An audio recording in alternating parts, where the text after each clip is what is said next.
Folks for coming out.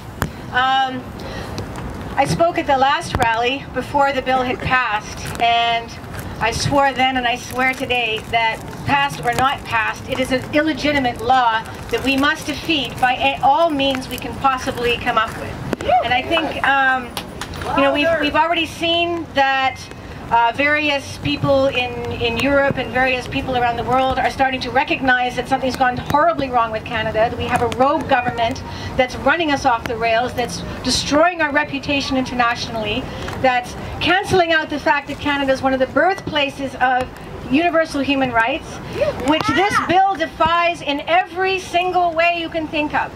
Because what is it we really all come out and protest and organize for? Is to defend our human rights. And if we're being told that we don't have the right to defend our human rights, then that is the most profound denial.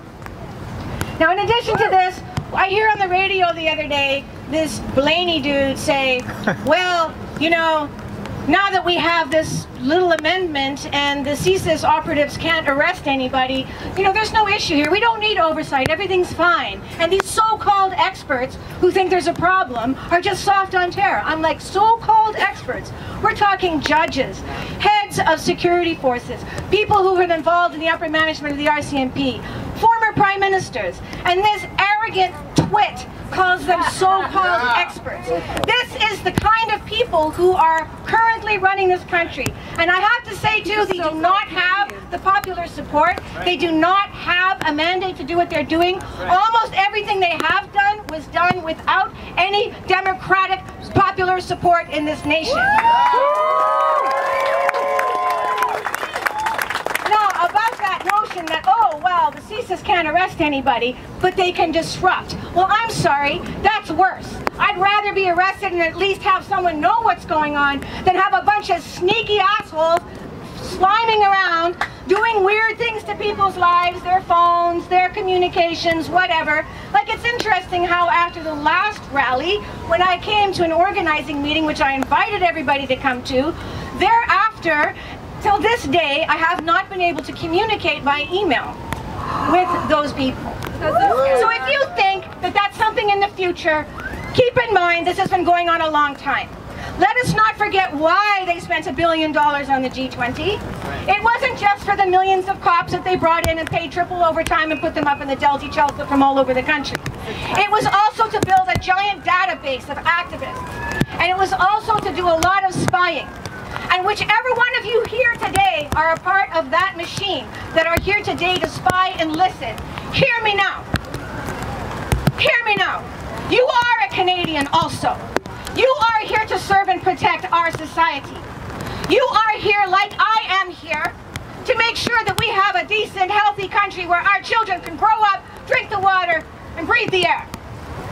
So if you're part of security, services, CSEC, CSIS, whatever, or even the American arms of those things, keep in mind that climate change threatens us all. That our security is threatened across the board, whether you're a rich person, a poor person, a security person, a cop, or someone on the street. We're all facing the same danger, and we all need to learn to stand together.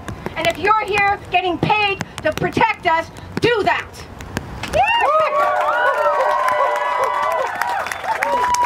I know you're around because in my activism work, I've had disruption. I have faced disruption. Disruption is not pretty. Disruption is not funny. Disruption destroys lives. Disruption is a violation of human rights. There is no oversight to disruption. There's no warrants. There's no fair justice. There's no nothing. It's all done in the dark. And I've lived through it. So don't let anybody tell you that it's some speculative idea that we'll have a secret police state. We already do. Ask Cindy Blackstar whether we have a secret police state. Ask Will and me New Brunswick, who was trying to defend land from a corporation that was trespassing. And yet she and the native people she stood with were arrested, beaten, smacked, slapped, and then had a lawsuit slapped on them by a foreign corporation. Where was CSIS then? So they're launching a people's lawsuit. They're suing the federal government and the New Brunswick government, saying, we have a right to defend our human rights. We have a right to defend our land. And they're launching a people's lawsuit. I encourage all of us to look into that and to support it as best we can, because it's one step. And there will be many others, I'm sure, as we'll shortly hear. There will be more steps to stop this ridiculous bill, which is not even a bill, it's now a law. I'm still sort of, whoa, processing that the Senate passed it. Why did they pass it? Because there's a majority of Tories in that Senate, that they were all appointed and put there to do exactly this, to make sure that this government, which is losing its grip, is able to somehow terrify the population into submitting to letting them do whatever they want. And we won't. No, we won't. No, we won't. I won't. Time to heave, Steve. You know, so time to heave, Steve. Totally time to heave, Steve. We need to be very, very vocal. We cannot allow this to frighten us. I will not be frightened by this. I know that at this moment and at any moment they can just arrest me and take me away and nobody will even know what happened under this new law. But they won't, because they can't, like I said before, they can't arrest everybody. And too many of us know who we all are. Let's all make sure we have each other's backs. Let's all keep an eye on everybody. Our sister in the hijab, make sure she's protected and safe.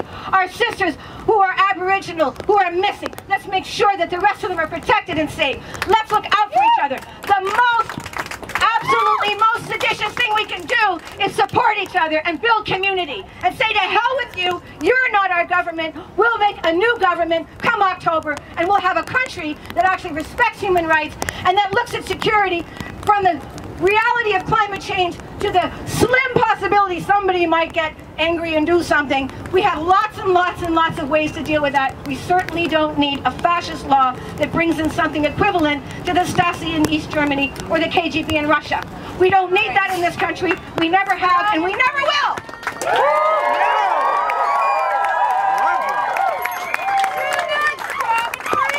So thanks for coming out again, and let's make sure that we don't give up, that we don't stand down, that we don't back down. We stand together. If there are going to be court actions, stand together, raise some money, come out as plaintiffs, stand forward. If you've been harassed, speak out. If you suspect that you're being, what is it again, that word? Disrupted. Say so. Speak out. I have been, many of you have been, you may not even know it. Keep your eyes open. Be ready, be prepared, stand together. Thank you.